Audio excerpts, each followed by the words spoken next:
Dear listeners, this is Form Camda. I hope you'll have a wonderful relaxing time listening to the novels I wrote myself. Today, we'll be diving into a novel called My Lord, Be More Serious. Chapter 1. Transmigrated and immediately fell into the arms of a white-clad immortal. A long black robe trailed across the floor, its hood pulled low over the wearer's forehead. A strange mask covered half of their face, adding an air of mystery.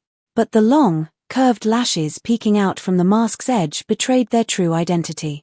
The figure appeared in a dimly lit room, illuminated only by the faint glow of the outside world. They held a small, intricately carved wooden box. Their shoulders began to tremble, the intensity growing with each passing moment. They tilted their head back, the hood falling away to reveal clear, watery eyes and long, neatly tied hair. This was, undoubtedly, a girl. "Haha, you are finally mine." A sweet, melodious voice confirmed her identity. She had thrown her head back in joyous laughter. After a moment of triumphant delight, she lowered her head and opened the wooden box. Inside, a glittering, crystal-clear gem lay nestled. It was likely a moonstone, for it emitted a soft glow in the darkness. The light was not blinding, nor was it weak. It illuminated the box with a gentle, steady radiance. Moonlit illusion pearl. She lifted the gem, admiring its beauty and whispering its name. Her eyes suddenly clouded with disappointment, and she sighed sadly. "It seems I am not destined for it after all." She placed the box back on the table, leaving the lid open.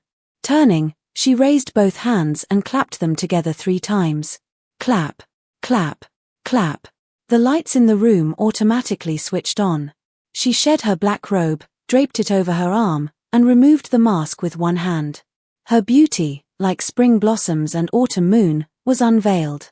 Peach blossom complexion, willow-like eyebrows, eyes like stars, and a delicate, lively demeanor. She walked to the side of a wardrobe, pressed her hand against it, and a secret compartment slid open with a swipe of her fingerprint. She hung up the black robe and placed the mask neatly in a small compartment. She closed and locked the secret drawer. She then opened the double doors of the wardrobe, surveyed the contents, and selected a pink bunny-eared nightgown and a white towel. She went straight to the bathroom. She filled the bathtub with warm water, added a few drops of scented oil, scattered rose petals, and poured in a cup of fresh milk. Then, she slowly removed her clothes. Her skin was as white as snow. She stepped into the bathtub and soaked in the warm water, her head resting against the edge. She closed her eyes and relaxed. What a pity. I am not destined for the moonlit illusion pearl, so I cannot make it shine brightly. This trip to the Black Heaven Cave seems to have been in vain. She furrowed her brow, her rosy lips pursed. She remembered the countless treasures laid out before her in the Black Heaven Cave, but she had chosen none. She had insisted on buying the moonlit illusion pearl. The more she thought about it, the more frustrated she became. Forget it. Next month, when the Black Heaven Cave opens, she will go back again. This month, she must tighten her spending and save up for another treasure. Too bad she won't be able to eat her favorite dishes anymore, but at least the moonlit illusion pearl can be displayed. At this moment, she finally relaxed, letting go of all thoughts. She peacefully enjoyed the comfort of soaking in the warm water infused with the fragrant milk and flowers. In a small forest on the outskirts of the city, the trees cast long shadows, and leaves rustled in the wind. The scene was peaceful and serene, but a certain event had made the atmosphere tense. Drops of bright red blood fell onto the dry leaves scattered on the ground. A man in a long white robe moved swiftly, his feet barely touching the ground as he darted through the forest. He moved with grace and lightness, like a fairy dancing in the air.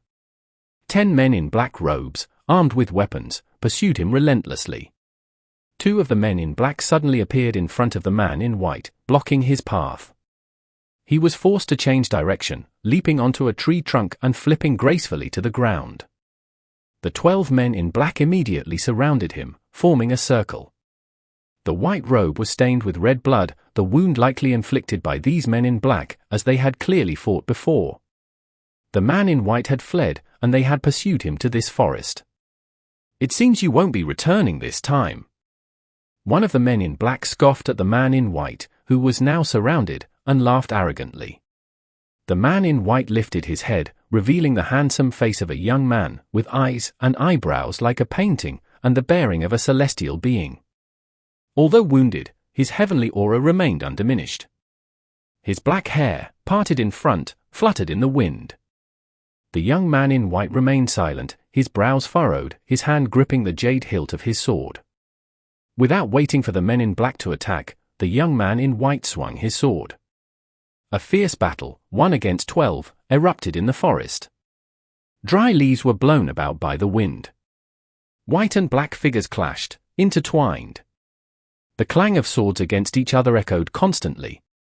After the time it takes to burn an incense stick, both sides were exhausted and their movement slowed.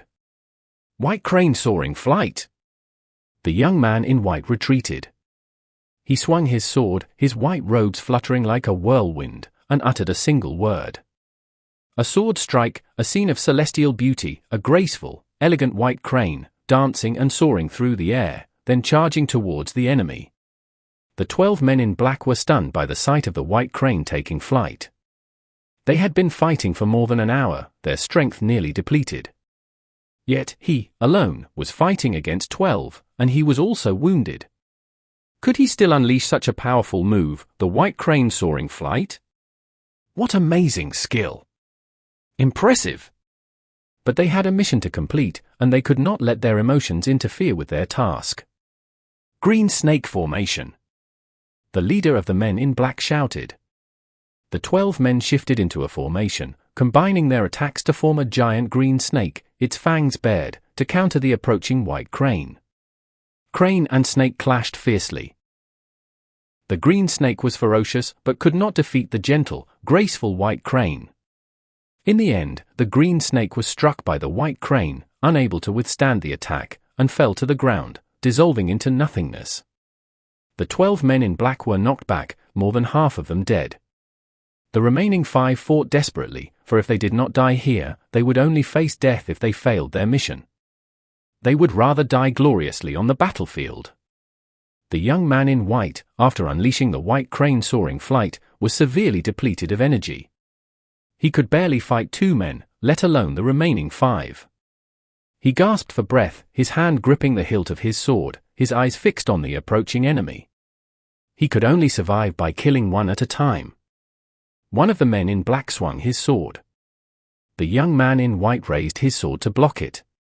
But, unexpectedly, another man in black threw a white powder at his face. He was caught off guard and the powder hit his face, even getting into his eyes. His clear, beautiful black eyes changed color. A white haze began to cover his black pupils. His eyes became cloudy, dull, and less sharp. Everything before the young man in white blurred. He tried to open his eyes wider, blinking repeatedly, but he couldn't see clearly. He dropped his sword, wiping the powder off his face and eyes, but his vision remained blurry. He could only see faint shadows, unable to distinguish who was who. The young man in white panicked, his hands outstretched, waving wildly. Needless to say, the white powder was poison. Oh, heavenly spirits! Oh, earthly spirits! Please grant me a safe landing. A safe landing. No pain, no pain. From the high heavens, a young woman in blue robes was falling. Her face contorted in pain, her hands clasped together as she continuously bowed, even while falling. How can it be painless? You old geezer, you're too much. A second later, she pouted, tears welling up in her eyes. She angrily pointed at the sky and shouted. The 5 men in black below, swords raised, surrounded the young man in white, intending to deal with him before returning to report. But then, this is too much. A mysterious voice, growing louder, reached their ears. The 5 men in black were startled and fearful, stopping their movements, looking around to find the source of the voice, and cautiously backing up a few steps to defend themselves. Ah! Suddenly, a young woman in blue robes fell from above. What's more, she landed right on the young man in white's outstretched arms. He was caught off guard by her sudden fall, unprepared, and unable to catch her. He was thrown off balance, spun around, and fell to the ground. Did I land? It really wasn't painful at all. As she was about to touch the ground, She closed her eyes tightly, not daring to open them. She was afraid of seeing the hard, dry ground. No matter how she landed, it would be disastrous. But why did she feel nothing unusual? She was overjoyed to realize that she had fallen from the sky to the ground without any pain. She laughed out loud, thinking that her plea had been heard by a kind God, who had intervened to help her, and he was even very kind to her. She began to feel around the area where she had landed. She patted it a few times, praising it. Solid, smooth. Do you feel something is wrong? The young woman in blue robes furrowed her brow. You? The young man in white exclaimed in surprise. The young woman in blue robes heard the strange sound. The world was pitch black, and she immediately shouted loudly, "Who is it? Come out! Don't play tricks on me. I'm not afraid of you." The young man in white lifted his head, smiling bitterly. "Miss, you won't see anything if you don't open your eyes." Although the young man in white's eyes were poisoned, he could still see the faint outline of the young woman in blue robes at close range. The young woman in blue robes heard his words and quickly opened her eyes, laughing sheepishly. "I was so scared that I forgot about that." As soon as she opened her eyes a little, she saw the handsome man lying beneath her. She was sitting on his stomach. And her hand, she didn't know when, was inside his robe, resting on his chest. Her other hand was touching his stomach.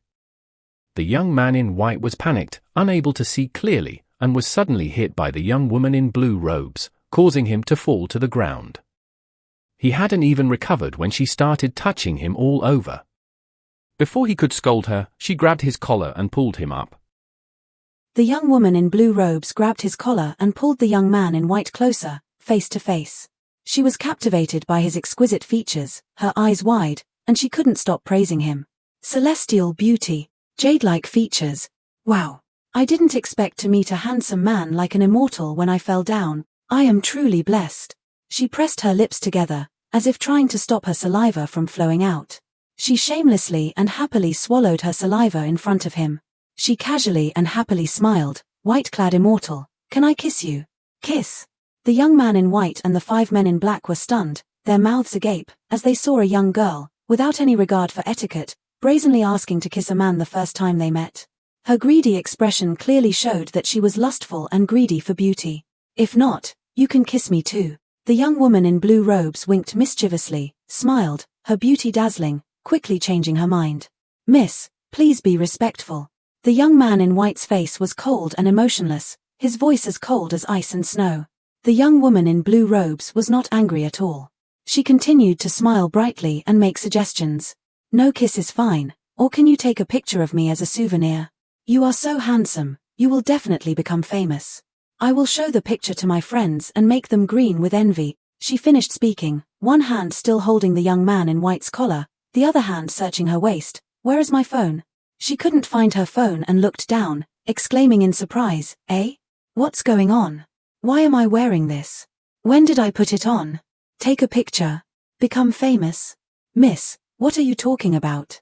The young man in white was puzzled, softly sighing. "And, how long do you intend to sit on me?"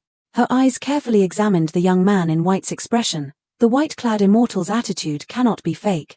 The young woman in blue robes didn't know whether to cry or laugh. A myriad of questions popped into her head, and she couldn't answer them all at once. "I've time-traveled. I've really time-traveled. And, I landed on top of the white-clad immortal. But how did I time-travel?